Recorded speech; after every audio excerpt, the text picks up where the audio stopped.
On vous parle aujourd'hui d'une toute petite île qui est au cœur d'une dispute territoriale de longue date entre le Canada et les États-Unis, l'île Machias Seal. Sur une carte, on jurerait qu'elle est située au Maine, côté États-Unis, mais non, elle est bel et bien néo-brunswickoise. Cette île, connue pour ses macareux et ses colonies d'oiseaux, est canadienne depuis 1832, quand le Nouveau-Brunswick a occupé en premier le territoire en y construisant un fort. Mais depuis des années, l'île est toutefois source de tensions entre les pêcheurs de homards du Maine et ceux du Nouveau-Brunswick à l'île Grand Manan. Le sénateur du Nouveau-Brunswick, Jim Quinn, lui, s'inquiète du statut de l'île.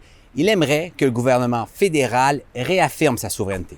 Il déplore que l'une des deux compagnies ayant un permis pour faire visiter l'île avec des touristes soit américaines et que celle-ci, sur son site web, présente cette île comme faisant partie du Maine.